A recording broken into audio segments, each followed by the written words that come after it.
Phila James. So every year we are celebrating this Philippine-Japan Friendship Day, in which we try to discuss and create activities where we could have better understanding of each other. For this year's topic, um, we made sure that it's going to be relevant and interesting. So with that, we would like to welcome everyone to Phila James celebration of the Japan and Philippine and Japan Friendship Day. And we hope that we would learn more about from our speakers and from the interactions that will ensue after the talk. And on behalf of Phila James, I would like to also express our appreciation to Phila James Mindanao for spearheading in this organization of this afternoon's event. So we would like to see more of this collaboration between the national and other chapters in future endeavors. So with that, I would like to welcome everyone and also to our speakers and our guests to today's event. Thank you very much. Dr. Perez is a recipient of Datu Bago Award in 2016, the highest honor conferred by Davao City to its constituent. He completed his doctoral program of plastic expression in Kyushu Sangyo University, Japan in March 2005 and master's in art education at Saga University, Japan in 2002. He got his bachelor in fine arts from Ford Academy of the Arts, Davao City in 1991. At present, he is the director of the Office of Student Affairs of the University of the Philippines, Mindanao. So now let's hear from Dr. Chody Bong Perez. Hi, hello. Minasan konnichiwa. Let me begin by thank everyone. Thank you for the Phila James National and those who are involved in this activity, the Philippine-Japan Friendship Day, with the theme Strengthening Philippine-Japan Friendship Through Art. So that is an interesting topic and a good question to ask. How do art strengthen ties between two countries? Can art bind people together? Does art promote collaboration? And I like the opening statement or the welcome remarks of our president. Talagang art is important. It's part of our lives. So that's why we have this topic about how art help bind people or bind two countries. Can I share my slide now? Okay.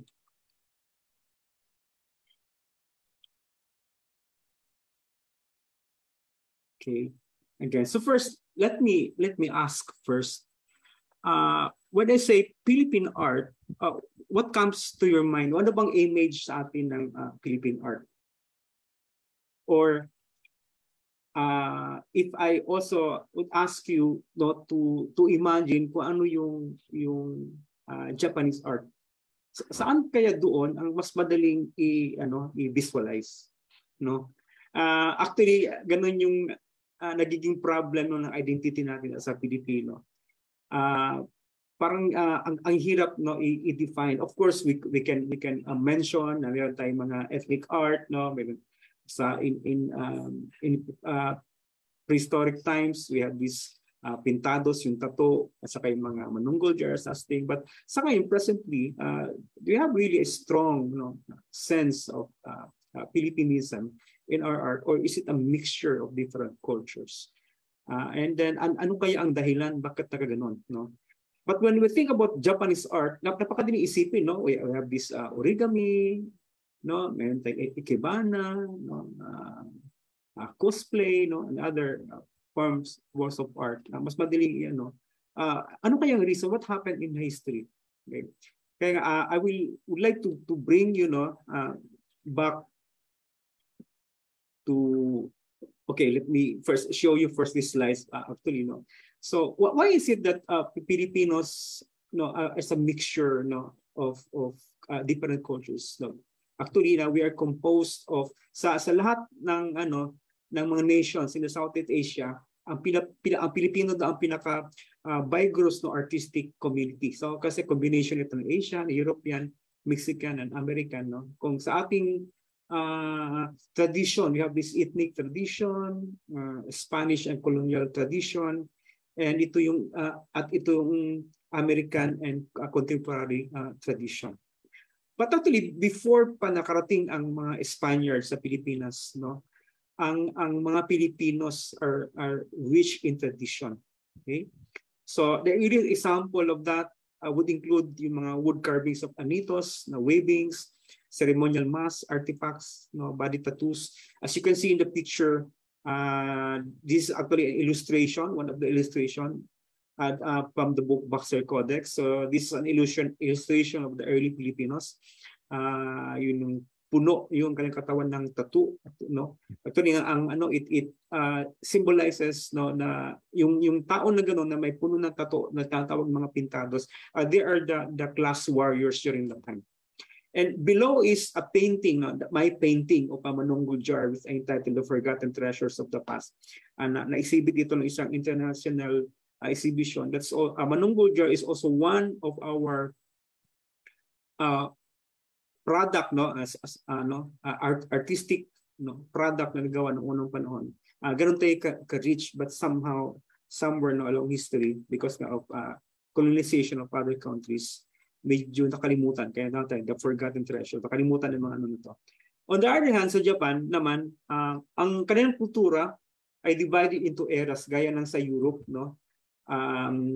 And in the picture is me, just to show you how big is this painting, which I did while I was a student in Japan. And this is title of this piece is Yoshinogari.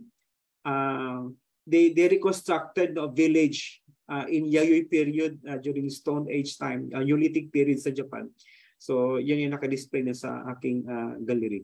So let's go now to the earliest time, no.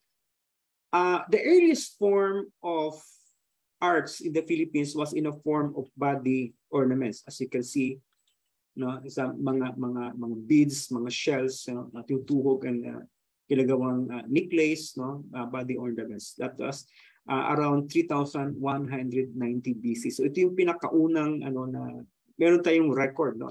Siguro meron pa before that, but ito yung pinakauna. Around almost the same time in 3000 BC, in Angono petroglyphs, no, around 3000 BC, also known as the oldest prehistoric art in the Philippines, okay, or carving. So it has 127 human figures and animal figures carved into the rock wall. Actually, it was one of our national artists, Botong Francisco, who discovered this. But again, interesting, nag-iisa na dito. Okay, nag-iisang ganitong klase na kagaya din ng Manunggul jar, no, 890 BC. It is actually a secondary burial jar, no. Nung ating mga ninuno nung unang panahon, after they burn the body, pag naiwan yung mga buto, yun yung ilalagay doon sa loob ng jar na yan. And another interesting part dito sa burial jar, aside from the decorations, are the two people, no, on the top, the cover of the jar, no, ang isa sa harapan naka-cross, no, kanyang kamay, while the man at the back, no, is, you know, manning the boat. So parang sa kultura, even in Egypt, they already have that belief, no, naniniwala na meron pang another life after, no, our life here on earth. Naniniwala, and I believe here wala man tayong written records of this kasi this is a prehistoric time. So naniniwala na ating mga ninuno noong unang panahon na mayroon pang life, no, after the life here. So kung pupunta tayo naman sa Japan, kasi divided ng kanyang period, no, depende kung saan yung center ng government nila, but the earliest form of art was in a pottery. So this comes earlier at around 4500 BC. So ang tawag nitong mga artwork nito are jomon, artwork. Or actually, yung word Jomon ay came means chord pattern. So they designed no yung mga parang complex na design sa kanilang jar using yung tali no or rope no cord no. Ang ganon. Also made with a terracotta in clay. Okay. After that is the period of Yayoi. If you remember the picture I showed you, nandun ako standing on the painting. So that village is was on the Yayoi period. So during this time, meron na silang iron casting, no, and they also already mastered bronze, and meron ng agriculture, no, they already grow rice. So may mga houses na sila. Weapon, tools, and production during this time, as you can see in the pictures here. Okay, so this is around 250 BC. In comparison with the West, no, kasi mas familiar, I think, no, mas familiar tayo, even me, no, as an art student, mas familiar ako sa art sa West compared to the Philippine art. No, history in Philippine art, even more compared to Japanese art. Okay? In fact, sa pagtuturo, no, kung yung pinapapili ako, what art will I teach, Philippine art ba or the Western art, mas pipiliin ko yung Western art, mas marami akong masabi. So, we also know a lot of this, that as early as 15,000 BC or earlier than that, meron ng mga discoveries, no, meron ng mga artworks. Even though personally, I really don't believe na ganun katanda, no, ang mga artworks na yan. But according to the book, no, may mga cave paintings, no, na may mga produced, no, inside. It was preserved actually because it is inside the cave, no, ang like the Altamira, Lascaux cave, no, it was discovered just recently, no, yung may natamaan ng kidlat, yung puno, nabuwal, na-discover ng mga bata naglalaro na mayroong mga paintings sa loob. Meron din mga portable art during this time. So napakalayo, 15,000 BC, and then sa Pilipinas, for example, 3,000 BC, and then napakalayo na, but marami na silang mga na-produce ng mga artwork. Ito naman ay tinatawag, yung portable art ay tinatawag itong portable because these are small, no, pieces of artworks or sculpture. And ang theme nila ay fertility, no, babae, no, or nanay, no. We don't have written records of this, but ang ano na mga historian ay they do this, no, for as if parang ano ba, parang anting-anting, no, or paano na magdami yung kanilang anak. Okay, parang gano'n. So parang a goddess nila of fertility. As we know na nung unang panahon, mas advantage ang mas maraming anak, mas malaki yung pamilya mo, mas madali, no, parang ikaw yung powerful, no, during this time. Okay, and meron na rin silang megalithic architecture. Okay, so mga malalaking bato na pinapatayo, megalithic, mega means big and lithic means stone. So yung mga structure na ganito. And around 3,000 BC, the same time na ang ating early Filipinos, no, ang mga trabaho nila ay, or mga artworks nila ay body ornaments, sa Egypt ay meron ng patawag na parang kingdom, no. As we can see in the Narmer culture, this is actually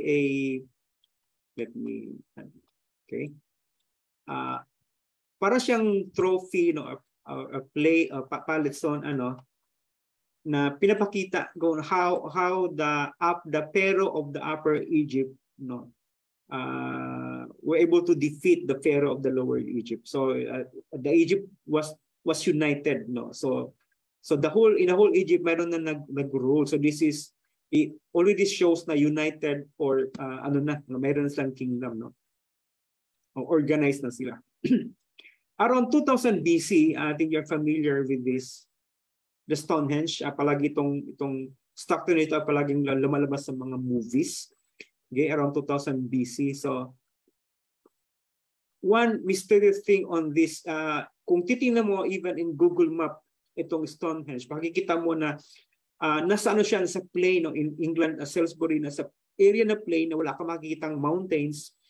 And yung mga bato na yan, okay, ay from a distant place. So they have to carry these big stones as heavy as parang 25 tons, no, to 25,000 kilos, no, from the place or a mountain, no.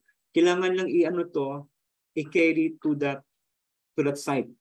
Now, how they able to do that? Ano bang ginamit nila? Gumamit sila ng dinosaur kasi talaga impossible, no, sa panahon na ito na kayang buhatin or i-transport or even, no, makikita mo may mga bato pa sa itaas na kaya nang ipatong doon, no? This is around 2600 BC. And sa ilalim niyan, okay, is the Great Pyramid of Giza. The Great Pyramid of Giza is the first and the only structure, no, considered to be the seven wonders of the ancient world ang nag-remain. The other six, no, like the Hanging Gardens of Babylon, Lighthouse of Alexandria, Statues of Zeus, ano ba yan? Halicarnassus, mga ganun, ano, they were all destroyed by war, by earthquakes, no, by floods. Ang naiwanan talaga, no, and the oldest among them is the Great Pyramid of Giza, constructed in 2500 BC. The biggest pyramid, by the way, no, is the tomb of King Khufu. And katabi nito ay picture of the Sphinx, no? Ito naman ay mukha ng kanyang anak na pharaoh, si King Khafre, built around the same time, around 2500 BC. Okay, let's move to another period. So from year zero, pag sabihin year zero, that is the time, no, Jesus was born. Okay, so during this time, ano ba nangyayari sa Pilipinas? Ano ba mga products sa Pilipinas? Ito ay considered as the Iron Age. Iron Age. By the way, before the Iron Age, tinatawag na period sa Pilipinas na horticulture, no? Then next to that is Iron Age. Ang panahon ng Iron Age, actually, makikita natin na yung, of course, from the word iron, no, may mga product na made of irons, no, and then may product of earrings, beads, pendants, bangles, no, made of clay, stone, and shells. Okay, may mga body tattooing dito. So isa nitong here, no, kikita niyo to, metal, mga beads, and somehow this would suggest na ito ay galing, no, this a trade items, no, hindi talaga ito na-produce sa Pilipinas. Okay, and another works, artifacts na bago lang na-discover, I think in year 1991, is the Maitom burial jar. No? It has a figure of human. And in fact, it is believed na yung mga mukha or mga ano, yung each figure represent a person. Kasi iba-iba yung mukha, iba-iba yung mga damit, no? Iba-iba yung mga jewelry nila.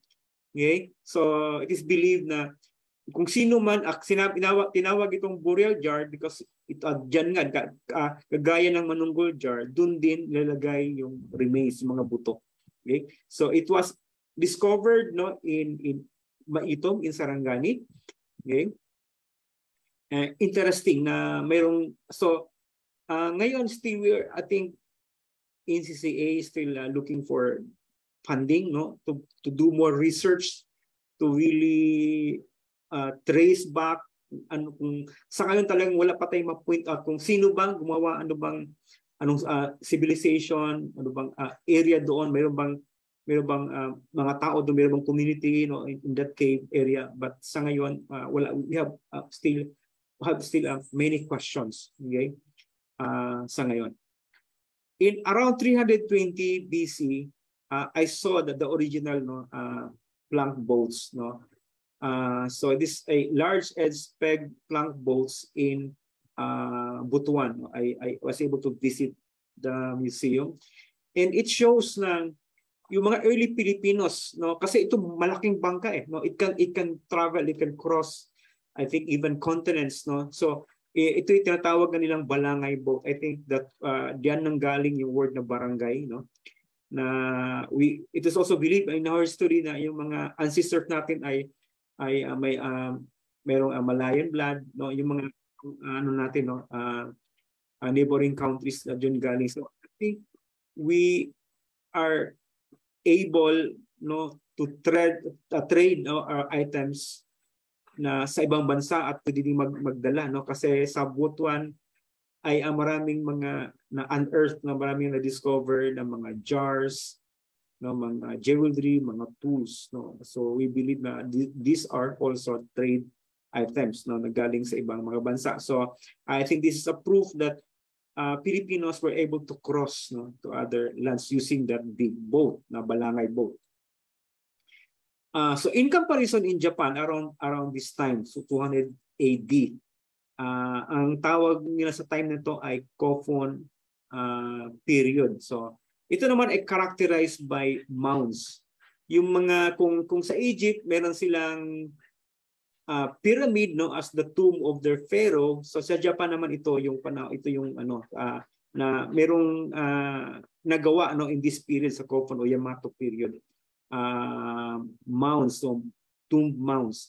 So inside that grave, no, makikita ka ng mga figures, no, figures of iba-ibang tao, hayop, bahay, ano, para sa mga grave furnitures or mga treasures o mga ari-arian kung sinong namatay, no, ililibing. Yun ang uso nung unang panahon na parang sa Egypt, no, na gano'n, na kasama yung mga treasures nila sa mga taong namatay. So makikita mo to, kung huhukayin yung libingan ay mga figures or tinatawag itong haniwa.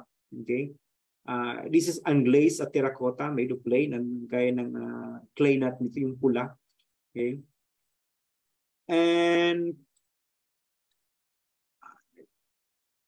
okay, right. Okay, I'll go back to the Philippines. So in year 500 to 1000 AD, 1500 AD is called the Age of Contact and Trade.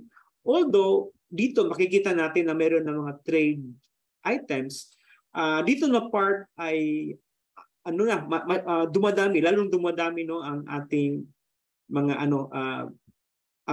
dumating sa Pilipinas or nakapag-exchange na kanilang mga it is ang proof niyan ay maraming nahukay, no, during this time na dated, no, on this time. Okay? At isa na rito ang interesting na na artifacts is this Laguna copper plate inscription. Doon sa record actually ni Pigafetta, ang scribe ni Magellan, no, naka-record doon na pagdating nila sa Pilipinas, halos lahat, no, if not all, ng mga Pilipino knows how to read and write. So ito ay unusual kasi even in Egypt, hindi lahat ay marunong sumulat. Only the scribe, no. Sila yung nag-aaral. But mga Pilipinos daw ay talaga may mga record, no. The thing is, hindi siya na-preserve, no. For one reason ay ito ay nakasulat lang sa mga perishable, no, na mga bagay, no, gaya ng sa bamboo, sa kahoy, no, na gano'n, na hindi talaga siya na-preserve to time. And another reason also, yung pagdating ng mga Spaniards sa Pilipinas, most of this, okay, yung mga written documents of the early Filipinos was burned, no, para mawala, no, yung belief, paganism, okay, para mawala yung, and then they teach Filipinos how to read, no, using how to learn, no, yung Spanish, no, alphabet, Spanish words, and then throughout time, ilang taon ba ito? 380 years ba tayo under Spain? So yung ganun katagal, no, tinuruan tayo paano sumulat, paano magbasa, slowly, dahan-dahan, nawala yung ating ating mga produkto or yung knowledge na yon, no, kaya hindi na ipasa. So but ito na preserved because made from copper plate. It was discovered by one of the laborers sa beach, actually bago lang din. Nakita doon at na-decode siya, nakalagay doon na may isang tao by the name of Namwaran, no, na was forgiven. Kautang siya, around almost 1 kilo of gold yung inutang niya, and he was forgiven by the chieftain of Tundon, no. So we believe na yung Tundon na word is now the present Tondo. So here, kaya interesting na sana meron tayong mga records of this. Kaya lang nawala, no? So ito lang yung parang isa, no, of the few na makikita natin na naka-record na sa Pilipinas, mayroong chieftain, mayroong ng leader, mayroong tao na na-forgive, yung mga ganun ba na. Kasama pa nga dito yung parang isang leader from the other country, parang sa Malay, something like that. Naka-record dyan, no? Nakasulat dyan, and na-preserve siya kasi naka-inscribe siya dun sa copper. Okay? Another interesting thing is this Butuan ivory seal, no? Produced or was made in around 1002 AD. Ito ay sa Butuan. This is an seal. So, we know, no, sa mga movies, sa mga ganun, even sa Japan, no, how important is the seal. No, it signifies na iba, kung sino yan, kung king yan, kung ano yung leader, no, and ginagamit sa mga document. And so the discovery ito, so I think also during this time, no, early Filipinos are using this, no, para sa mga transaction. Now, let's go to what happened in Japan. So around this time, no, around sa age of contact sa Pilipinas, ito naman ay Asuka period, no, sa Japan, 592 to 710 AD. So ano ba mga product nangyayari? So during this time, ang teaching of Buddhism, no, nakarating na rin, no, part of Japan. And I also believe yung writing o yung mga, kasi ano yan, di ba, Chinese, no, sila yung unang nag-invento ng kanji. So meron silang mga libro, mga ganon. And I think it's slowly also na yung mga nagdala, no, ng belief ng religion ng Buddhism. Ang iba sila nag-stay sa Japan, nakapag-asawa. And so they pass this knowledge how to read and write. So that was the early na-introduce the earliest time of first introduction of the kanji to Japan. But taliwas, no, sa mga Pilipino, ang early Japanese, no, don't have wala silang they don't have the skill, no, yung pagsulat at saka pagbasa. Kaya hindi na i-record. So whenever they want to announce, they announce it verbally. Okay? Yung unang panahon. So later na yan, siguro natutunan nilang kanji, and then dinagdagan ng hiragana at saka takana hanggang ngayon. But nauna yung mga Pilipino, in terms of sa history, nauna yung mga Pilipino na sumulat at magbasa. Okay. Sa Nara period naman, nag-spread na yung Buddhism. Okay? So na-develop, nagtayuan ng mga templo, and yung first permanent capital, which is from the name, no, kaya nga pinangalanan ang period nito Nara, kay nasa Nara ang unang capital, permanent capital ng Japan. So kung saan tumira, no, saan nakatira yung kanyang emperor, doon yung capital. After that is the Heian period, no, around 794 to 1185. Ang mga product naman dito ay mga scroll painting at sa mga panel paintings. Ito, no. So pwede siyang iligpit, no, pwedeng itago, no, pwedeng buksan, pwedeng ihang sa wall, scroll painting. Dito din na part I believe na nag-umpisa yung manga, no, as early as this time. May mga manga na drawing, no. So ito naman yung panel, no, parang divider, no, at may mga painting din yan. Now sa West,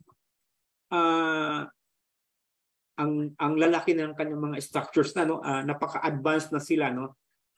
Isa sa mga nila ang na-develop talaga ng mga Romans, no, ay aqueducts. Actually, Romans are not that artistic. Ang matawag nating artistic na mga tao ay mga Greeks. But Romans are good in conquering.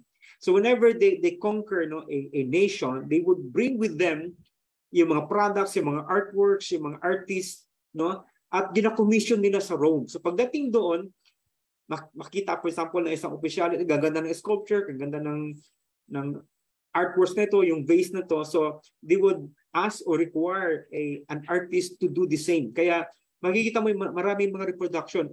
At kung titingnan mo yung Roman products at Greek products, napakalapit, almost the same. With may kunting lang, mas naturalistic lang yung Roman art. Ang mga Greek naman ay idealistic. Kaya medyo merong kunting retoke, in terms of art, pinapaganda nila. Whereas in Roman art, talagang kung ano nakikita actual, yun yung ginagawa. But in terms of skill, ganun, napakagaling. So this is the aqueduct. It carries water, transports water from the source to the city.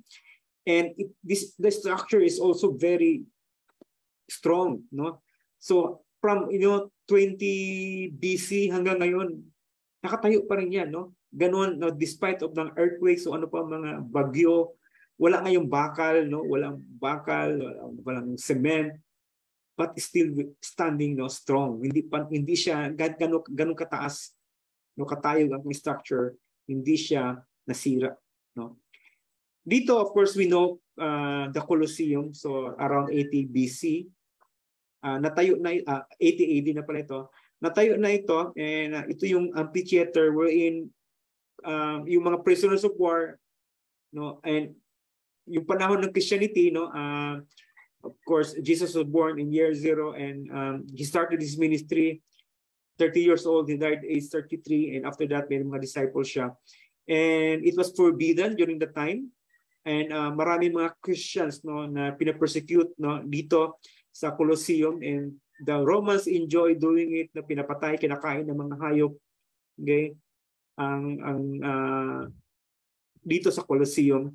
But we know in history na naging Christian, isa sa mga emperor nila ay naging Christian, and inadapt nila yung Christianity as their official religion. Kaya panahon na yon, yung Colosseum ay hindi na nagamit, So wala nang activities such as that, yung mga cruel masyado na mga event, mga activity ay hindi na nangyayari, kaya itong building to ay hindi nagagamit. So if you look at the Colosseum, titingnan mo, nasira siguro sa war, para siyang yung mga bato, para siyang cannibalized, parang kinuha ng yung mga neighboring residents, at ginawang bahay, Sa Rome, mas mura yung bato kaysa kahoy.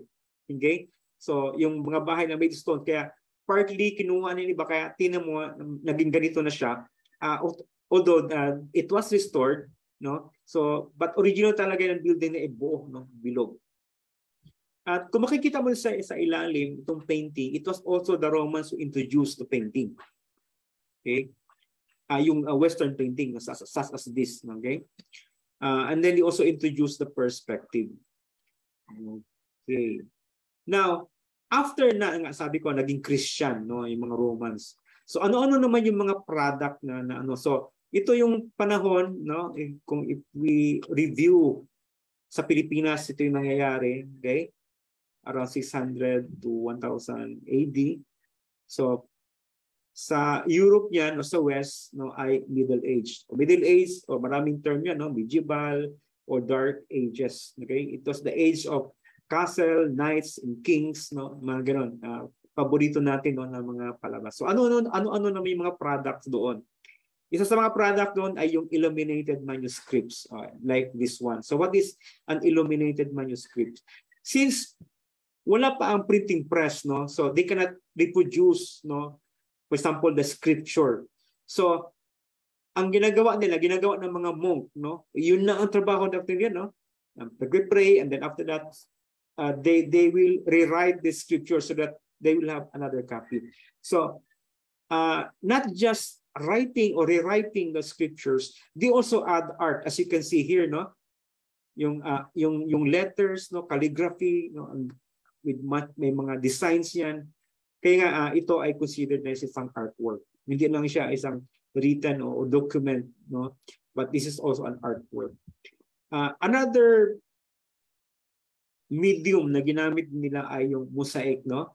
So sa mga simbahan, no, or sa mga castles, they form images, no, people using o pinagdikit-dikit na colored glass or colored stones, no, mosaic tawag niyan.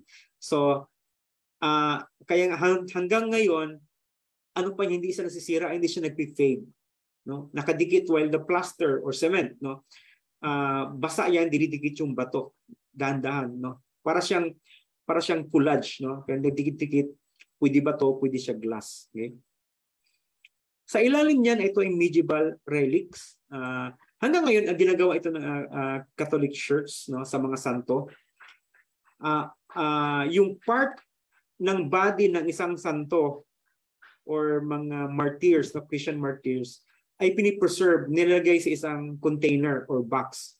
Yung box na yon ay kine-consider din siya na artwork, no? Kasi nilalagyan ng design, minsan nilalagyan siya ng mga mamahaling bato, no?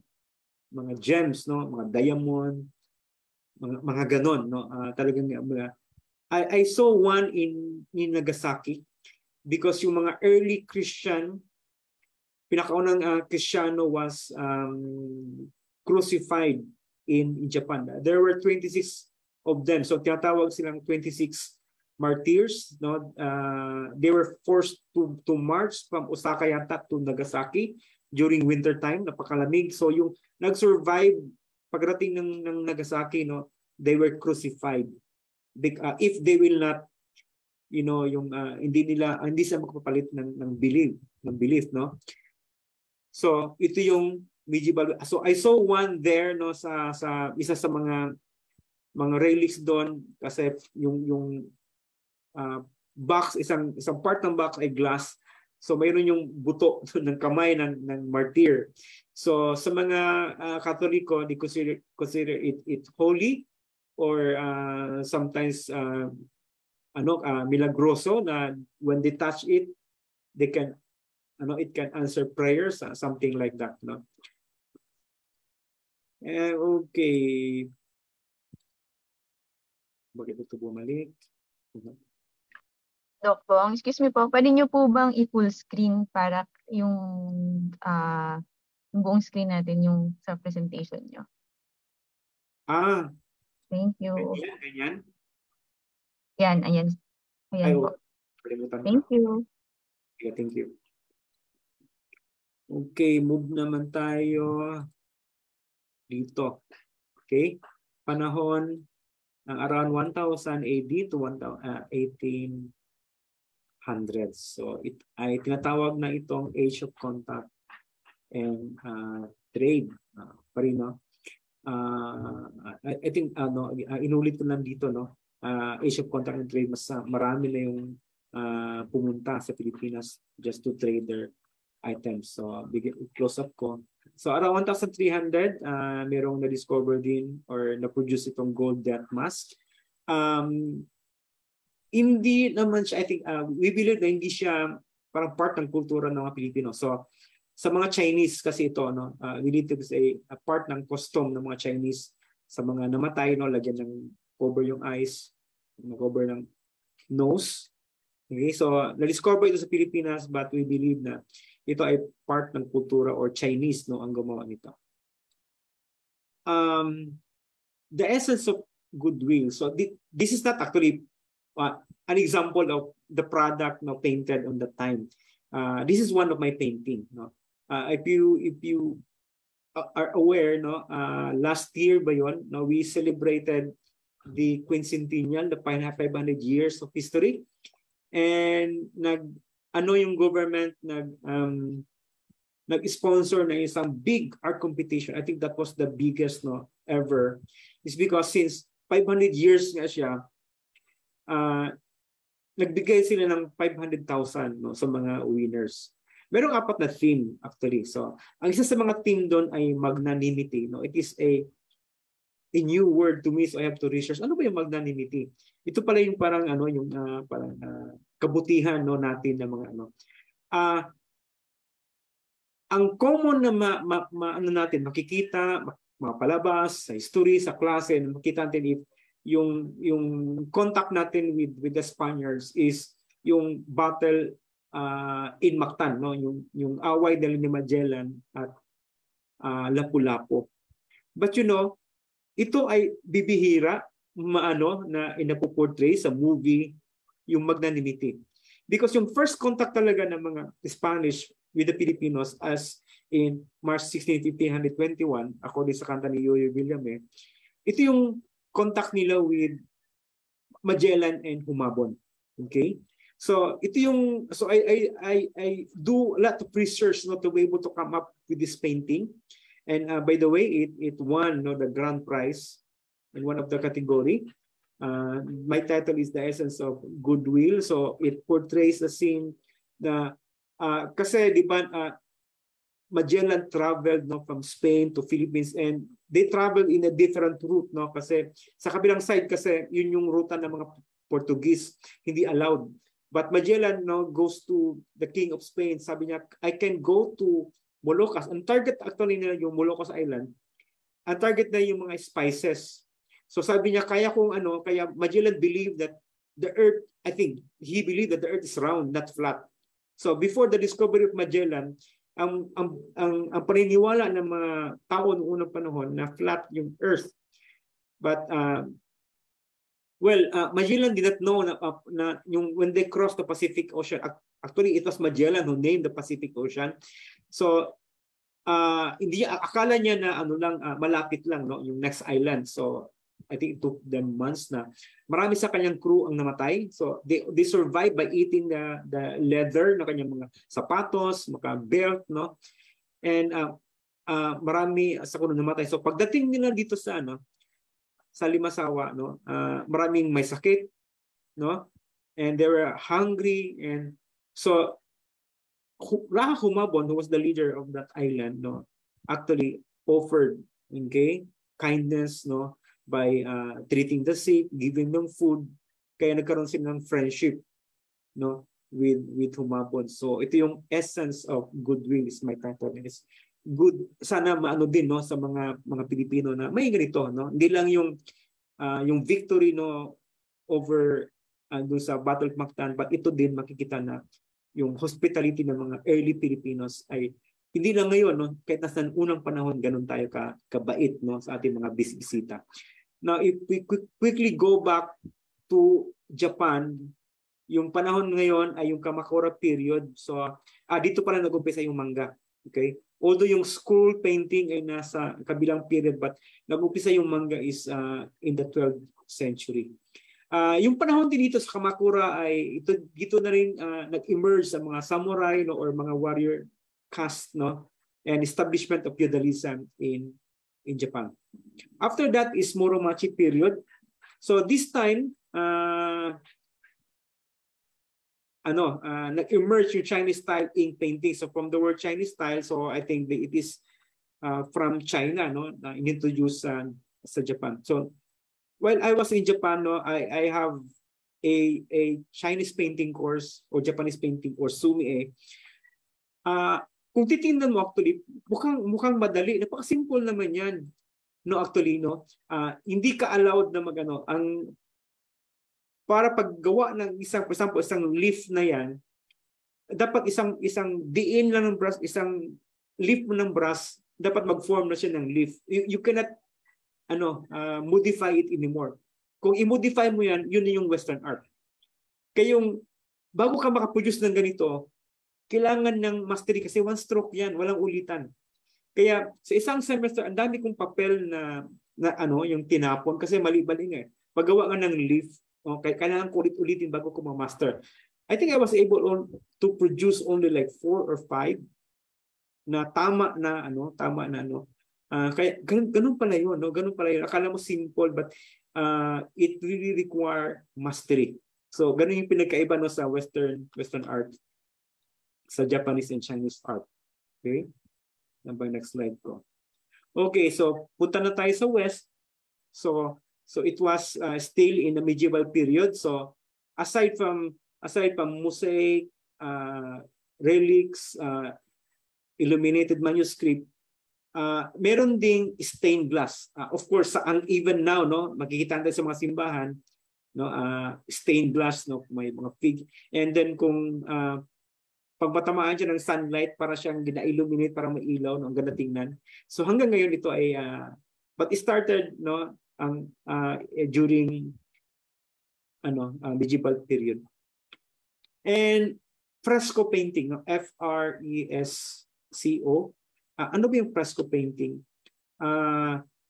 Ito ay itong water-based na medium ina-apply sa wet na cement. Okay? So while wet pa yung plaster na sa wall, kailangan mo magpinta ng mabilisan before the plaster dries. So sa ganun, talagang hindi siya nagfi-fade, hindi natatanggal yung pintura. Okay? Kaya makikita natin ngayon sa mga simbahan during the medieval period, even sa mga old churches, no, in Cebu, in Bohol, may mga ganun na yung parang fresh, even if it is already thousands of years old, hundreds of years old, no, painted, hindi pa rin siya kaya ang tawag doon ay fresco painting. Okay.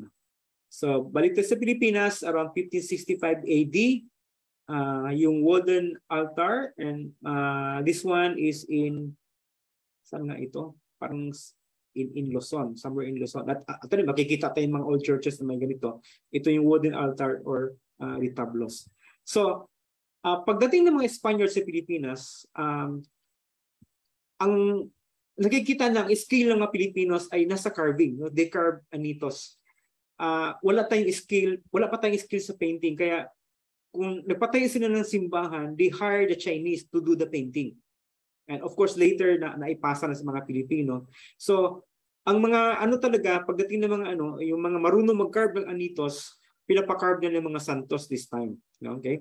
And since although sa Europe panahon na ito ng Renaissance, ang period or kultura pa rin sa Pilipinas na ini-introduce ng mga priors ay kultura pa rin ng Dark Age. Okay? So meaning to say, ang mga artists, ang mga subject mo lang o mga art mo lang ay nakafocus doon sa subject ng religion or the Bible. Santos, so ganon. And since it is medieval also, they are forbidden, no, to sign their name. Kaya maraming mga works, mga art, no, na gawa ng panahon na ito ay hindi natin alam kung sinong artist except for this one. Okay? Very rare yan na nalaman natin in history na in 1650 si Juan de los Santos ang gumawa ng retablos na yan. Okay? So another na product during that time sa Spanish colonization. Now, well, in comparison to Japan, ano nangyari sa Japan? In 1542, sa ating 1521, the first encounter with the Westerners, sa 1542, ang first encounter nila with the West, so may dumating na mga Portuguese traders, no, landed in Kyushu, and dala-dala yung mga product, kasama na rin yung mga mga guns, no? And so it was welcomed, no, by especially sa mga rulers na Japan, kasi advantage, no, ng mga weapon na to. And dumating din doon sa Japan si Saint Francis 1549, no, he was able to spread Christianity. But in year 1633, okay, around the same time sa Pilipinas na tayo ay na-colonize na ng mga Spaniards, nag-order, no, ang si Tokugawa, no, shogunate, no, ng national seclusion, okay, or tinatawag na sa Japan ay sakuko. So this one, ang order nito, yung law nito ay prohibition, no, of Japanese residents na aalis from Japan to other countries, and also from the foreigner to enter Japan. But in Nagasaki, they have an island there, no, na ano lang, isang small island na doon lang pwede pasok or makapag-trade, no, ang mga foreigners or mga westerners. So hanggang doon natawag Dejima, no, Dejima sa Nagasaki. So for those who have been to Nagasaki o nakapag-aral doon, I think that word Dejima ay familiar, no? Pangalan nito sa mga station, mga lugar, no? So yun yung Sakuko. So sila ay nagsarado, ang Pilipinas naman ay open. O in fact, we were forced to learn, no, the ways of the West because we were colonized nga. So yung panahon dito ay Renaissance, no, sa West. Okay? Masyadong advanced na sila, no, kumpara sa atin, ang mga product na kaganda. Okay? So if we know, no, the four Ninja Turtles, si Splint pa yung ano nila, master, no, he named his disciples, no, from the four masters of the Renaissance. So they are Donatello, sa yung pinakamatanda na sa apat, and he also has a version of David, no? Young David nga lang, no? Yung ito hawak niya isang espada, saka sa ilalim may uro ni Gulayat, no? Yung bata pa siya. So another famous piece by Michelangelo, the Statue of David, isang malaking sculpture ito. Okay, and of course we know, of course David has Michelangelo has a lot of famous na sculpture and painting. Yes, the Sistine Chapel was painted by Michelangelo. The Pieta is also painted done by Michelangelo, and no, at marami pa. Si Da Vinci naman, parang meron na siyang 19, no, ka-painting, but Da Vinci is considered as the Renaissance man because he is good, no, versatile siya. He is good in painting, in drawing, in science, in mathematics, in engineering. Kaya marami siyang contribution. Kung sabi mong Da Vinci, meron sa ano siya, known siya sa art, known siya sa science, no, known siya sa ibang mga area, kaya tinawag siyang Renaissance man. So Mona Lisa, the famous Mona Lisa, actually it took him 3 years. Maliit lang yan, but ang tagal niyang kasi marami siyang mga experimentation. Isa sa mga experiment niya yung Last Supper. Okay? Actually kung di ba kanina sabi ko ang fresco dapat ina-apply mo while the plaster is still wet. Experiment siya na dry na yung plaster, so paint siya doon, kaya kung makikita mo yung Last Supper ay sira na, natuklap ng mga pintura, but it is still considered a famous work. Ang pangapat na pinakabata sa kanila ay si Raphael, no? Ang gawa naman niya is School of Athens. Okay? So I do not, hindi ko na elaborate. Saka ito, just very quickly, panahon ng 17th, 19th century, ay meron na mga schools or natawag ang fine art. Pag sinabi natin fine art, ay may mga mga schools, no, natayo na nakaseparate na yung School of Sculpture, School of Drawing, School of Painting, no? Ganon, no? And then may mga teacher na, may mga paaralan. Unlike before na when you want to learn a skill, no, in painting or sculpture, you have to work under a master. Parang gawin kang utusan. And by observing the master, you will learn the skill, no? Parang ganon. But dito sa fine arts talaga, you go to school, mayroong teacher. So ito mga panahon din dito yung Baroque na style, neoclassical, and then Romanticism. So hindi ko na i-elaborate yan. So yun yung mga movement or mga work during this time. Okay, last na to. Malapit natin matapos. So dito tayo sa 1800 to 2000, year 2000. So sa Pilipinas, no, okay, may mga privilege na mga Pilipino, na mga mayayaman who are able, no, to study in Europe. So isa na doon o dalawa doon, no, si Juan Luna at saka si Hidalgo, Felix Resurrection Hidalgo. And doon kasi may maraming mga big competition, and these two joined the competition and they won the first and the second place. So Spolarium, as we know, we are familiar with this painting. Okay, but I close up. Okay, Spolarium, gawa ni Juan Luna. And the Christian Virgins being exposed to the populace, gawa ni Felix Resurrection Hidalgo, won the 2 highest position of that competition. Kaya yung time na ito, mga Filipinos, no, are known, but I don't know, in the world history, hindi mo makikita yung dalawang pangalan nito. Okay? Merong bias na talaga no, sa ating sa history. Okay? So sa Japan ay tinatawag na Edo period. Ito na yung panahon na merong pleasure district na tawag nila. No? Urin may mga theaters of arts of No, I think you're familiar, or kabuki or bondrako, yung puppet plays, mga tea houses. No?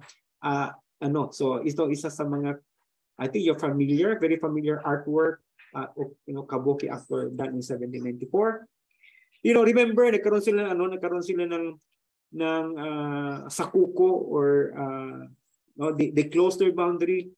In year 1853, dumating si Matthew Perry. Sino si Matthew Perry? Isa sa mga admiral ng US, I think. Dala-dala yung kanyang mga barko, malalaking barko na may mga kanyon. Okay? So, parang they threaten the Japanese na to open their borders, to open trades with other countries. And parang may threat na kung you will not open, parang i-bombard ko yung harbor ninyo. So, walang magawa, knowing na itong general na ito ay marami ng war na napanalo, known na ito, at takot na takot sila sa mga kanyon. So, they were forced to open, and in 1854, nag-sign sila ng treaty na mag-open sa Western countries and ending the isolation period of more than 200 years, na-isolate sila. Walang influence, walang from other, So, hindi na alam kung ano na mga development outside. Okay? So, they closed the country, but it was open in 1854, which is also in almost the same time din na we were freed from this Spanish colonization, but dumating naman yung mga Amerikano, sila naman nag-occupy. Okay? So anong nangyari naman sa Pilipinas, American occupation 1898-1946.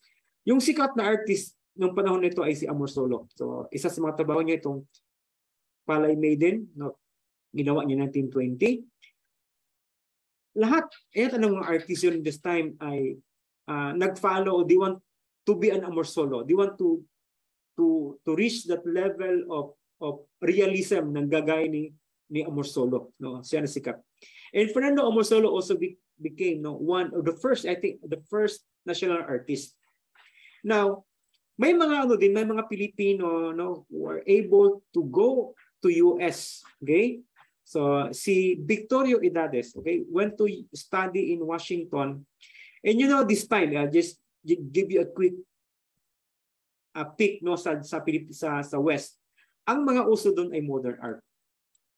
At yung panahon na yon, wala pang Facebook, wala pang kaya yung mga Pilipino dito sa Pilipinas walang idea kung ano yung modern art.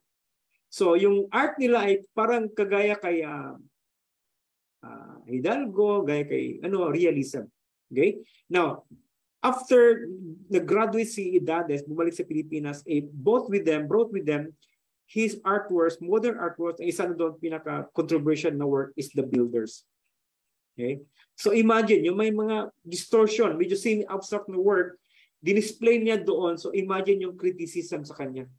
Pinagtawanan, hindi ka marunong magpinta, para kang bata magpinta, yung color mo masyadong solid, bakit ganun yung kulay ng tao, yellow, or black, or ganun, bakit distorted yung katawan.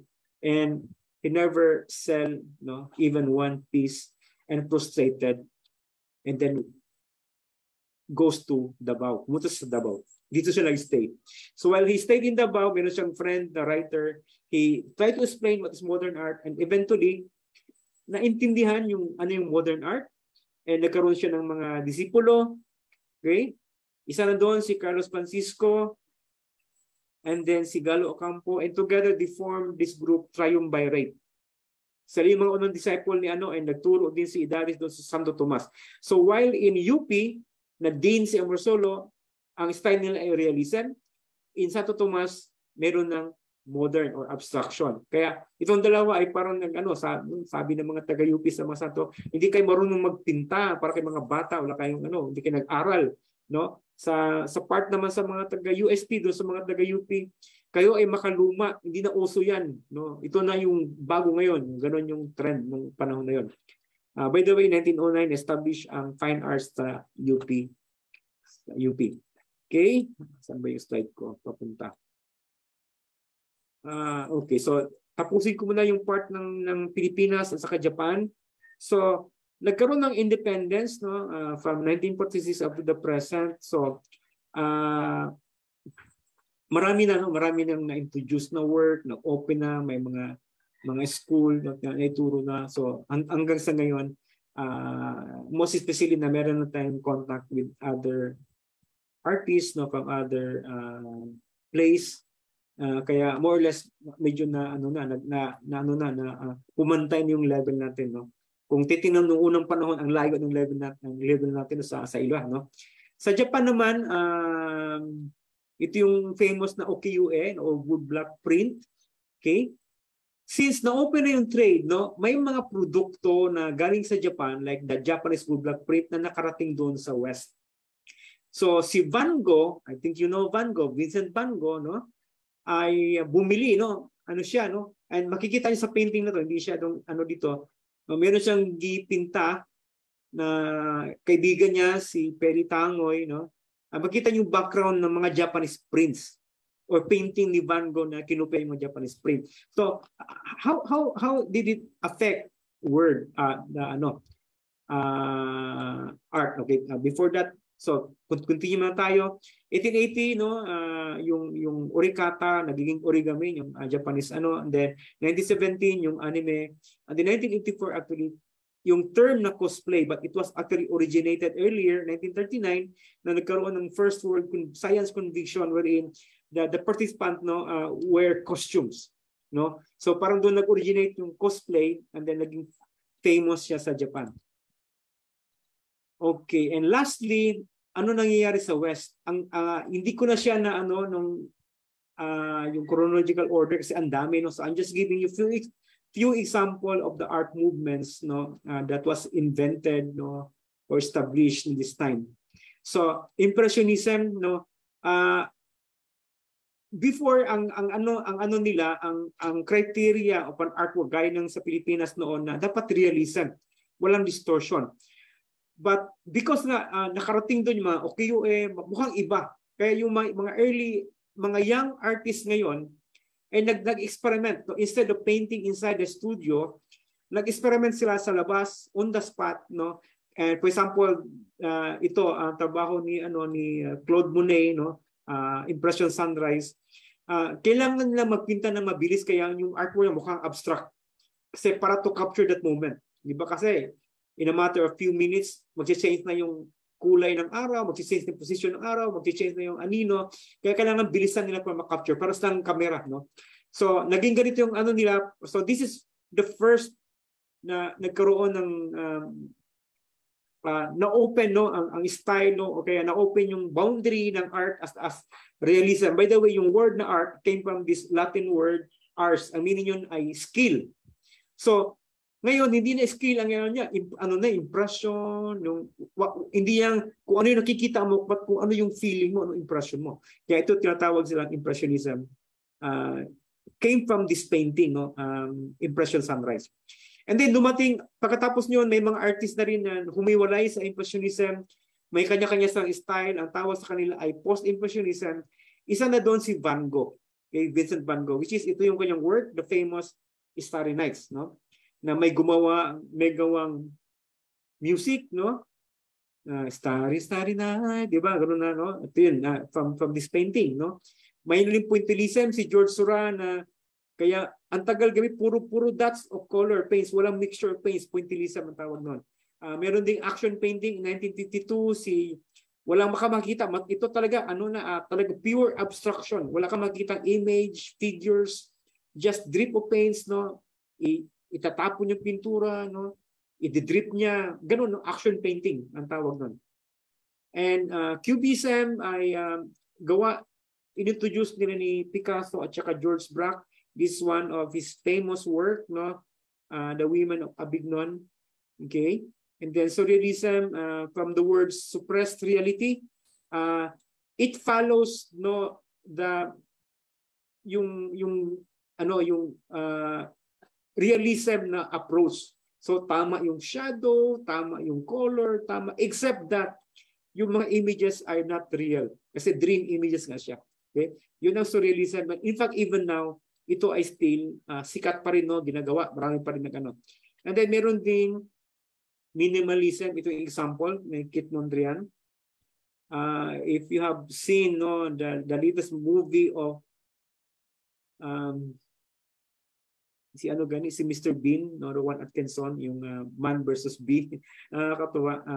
Mayroong Mondrian artwork doon, although peke yun, sabi sa movie. So, yun yung minimalism. At saka meron din pop art from the word popular art, no? Wherein they enlarge the comic strip or yung mga popular culture like Face of Marilyn Monroe, Elvis Presley, yung mga ganoon. And that is my last last slide. So, thank you. Arigatou gozaimasu. Thank you for watching and listening to my lecture. So, kung may mga tanong, pwede din siguro magtanong. You still have time. Meron palang mga tanong dito. Sorry. Okay. So, okay na ako. No? Are you still there?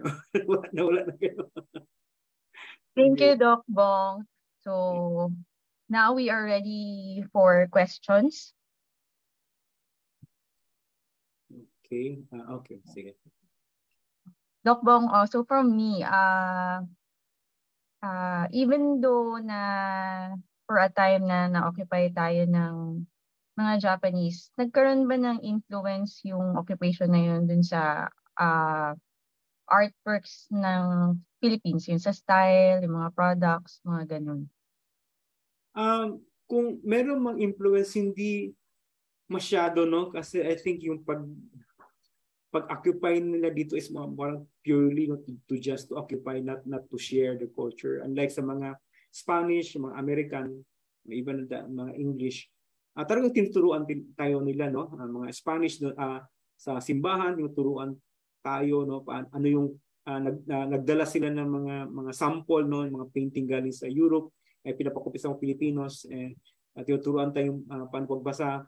Ganun din ang Americans na tayo sa mga school, but hindi ko ma-recall na may ganong klaseng approach sa mga Japanese. So, meron man very, very little siguro, kaya hindi natin makikita din sa ating kultura ngayon.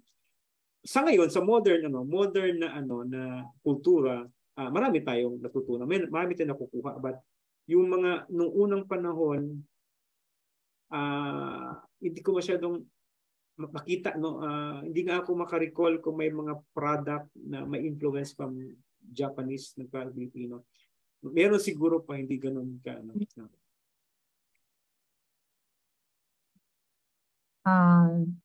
Next na question, are the distinctions mainly on style, or do their conception of art different also from these societies? Come again? Ano nga ulit?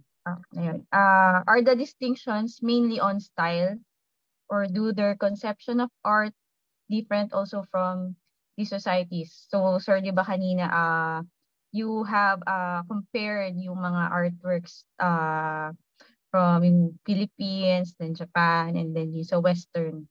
So, yung mga mga distinction. Okay.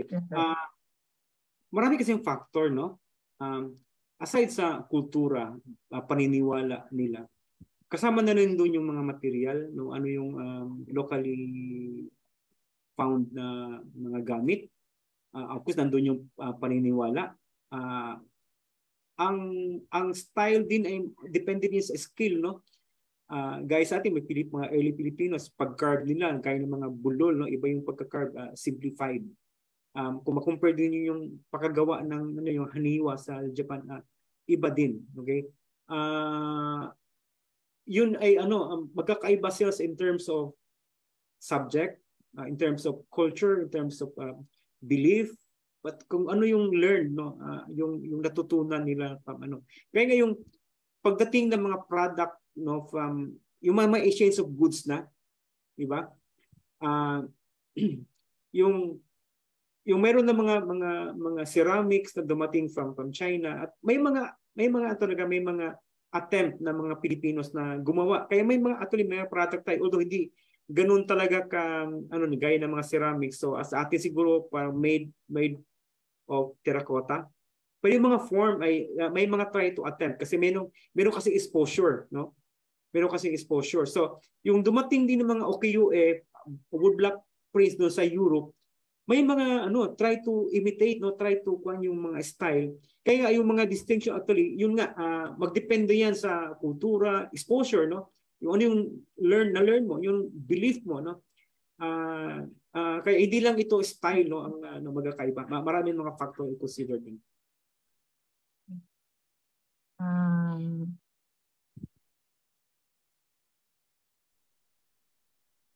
So is the Western idea of art mainly that of fine art or high art? Are folk arts considered art? Yeah, kaya nga may art. Yung mga folk art, modern art, yung mga ganun. Kaya magkakaiba nga lang ng form, no. Ang sa West naman, madali kasing pa pag sabi yung classical West yan, no, sa kanila galing yan. But pwede natin sabihin na ang West ay modern art din, West din galing yan, no? Na dumating sa atin ng modern art. Una tayo. Okay. Yun ba yung tanong? Para kasing Doc Bong, parang yung mga folk arts natin parang considered na even in our society natin, parang kahit sariling atin, parang tinetreat natin sila napaka-exotic. Parang yung naging exposure natin sa art, ang mindset is parang fine arts, di ba? Yeah, ganun nga, depende sa kultura. Kung if we go back sa sinaunang panahon, ganun, magdepende kung ano yung kultura, no? If we compare art with the art in African art, may mga similarities in somehow sa mga colors, no. Sa atin may mga tattoo tayo, may mga pintados, may mga meaning yon, no. Ganun, no. Until na sa modern time may mga ethnic tayo na may natutunan tayo from the Spanish, gina-combine natin and we come up na ito Pilipino ito, no. Ganun, no. Iba kung estudyante nga sa folk art, no. So that's all, Doc Bong. Thank you for your talk, and we would also like to thank and acknowledge Villa James Mindanao for this partnership and making it possible for us to learn about how our Philippine and Japan relationships are strengthened through artwork. So today we were able to learn the historical development of art in the Philippines, Japan, and West, where we heard about the comparison of arts of Philippines, Japan during the same time period, and how yung mga subject of artworks, medium, and style nag-evolve siya through the ages. And then we also, yung concept ng magnanimity, which is rarely portrayed in history, yung relationships ng mga ancestors natin when we first encountered the Westerners. So it is hope that the essence of goodwill and hospitality in our history will also be realized. And then we also heard about yung comparison ng encounter ng Philippines with the West and how it also happened when Japan also encountered the West. So yun, and then we also learned that yung mga distinction ng mga artworks ng Philippines and Japan, it is influenced by the different factors like beliefs, culture, yung mga available materials, then exposure to the different culture. So whatever we have learned today, as we realize na yung since the globalization, ang dami ng influence na na-expose tayo, hopefully it will also further strengthen yung relationship natin with Japan and also with our other neighboring countries. So now may I call on Prof. Napi for announcements. Prof. Napi? Yes, hello. Sorry. Okay. Oh, my lighting's... Okay, so I just would like everyone to again, before I do the announcement, again, I would like to thank Doc Bong for gracing us with your presence, especially sharing your knowledge, your extensive knowledge on the different arts. I think it gave us the idea that maybe art is not really just limited to the museum arts, that the pieces that we see in museums, and also those that we have, that we can expand our ideas of art that are that we find everywhere, especially here in the Philippines, where artistic work is abundant, but it's not really given much attention. I mean, I think in terms of Japan, their idea of what they do is an artwork itself. So I think we need to develop that more in order for us to develop, to see ourselves as in the production and in the conceptualization of art. And I think that's what we could learn from Japan and from the West, that with a proper audience, with the way we express ourselves, we could actually show the milieu of what we are, our mindset about things, our opinions of what's happening around us, in order for us to articulate, not just verbally, but through art, through movements, what our generation would like to express. So with that, those are some of the learnings that I think hopefully some people have, our audience have learned about artwork, that it's not just those that you find in the museum or those that have been appreciated over centuries, but also that we have something to be proud of, and that we share some threads connecting with Japan and the West. But for an announcement, I would just like to announce that the Philia James is in the process of preparing for the 50th year celebration of Philia James. So part of which is the preparation for the coffee table book, where we are asking all our members to contribute to the materials that we are collecting for the coffee table book. We hope that we could come up and compile everything that that comprise the 50 years of Philia James. And another one is that we will have a community activity, a conference and fellowship in November, where we will be expecting everyone to be there, sharing perhaps your experiences, your happy memories in Japan and when coming back. And perhaps we can share some knowledge aside from experiences, the knowledge. So if anyone who is interested to present in the conference, you may write to the email 50th, Philia James at 50th, yeah, I think. If you're interested to present anything, and also you can talk and discuss with any of the Philia James National Board of Officers, so that we could include your topic and your name in the program. So that will be happening in November. So we hope to see you there on the 50th year of Philia James. Thank you very much, everyone. And Doc Bong. So with that, we would be closing this with, I think, with a photo session with our guest and our host, Neri, who is I think Neri is a YLP. I think she's not been introduced properly, but Neri is YLP, right? Yes.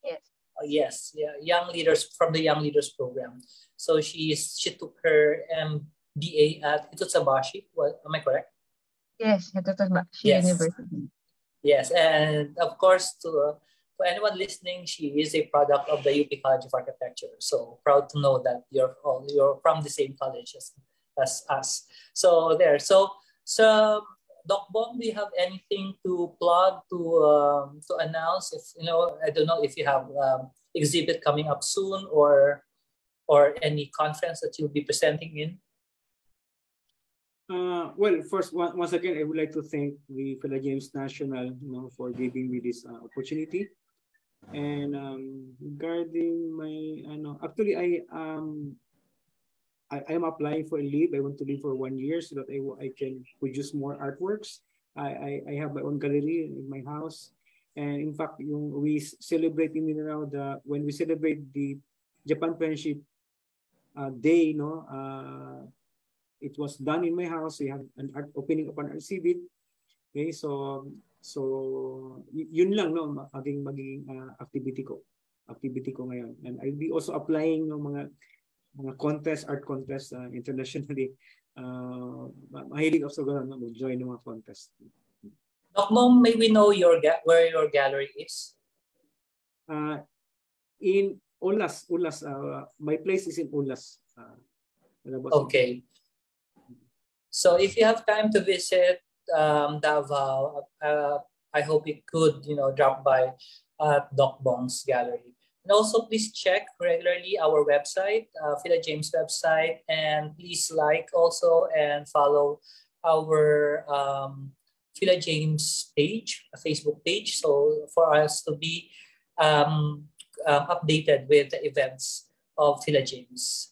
So may we have a picture for a while? Okay. Are we done? Yes, I think we're done. So with that, again, Ms. Neri, Doc Bong, on behalf of Philia James National, we'd like to thank you for making this event success. Thank you very much. Thank you.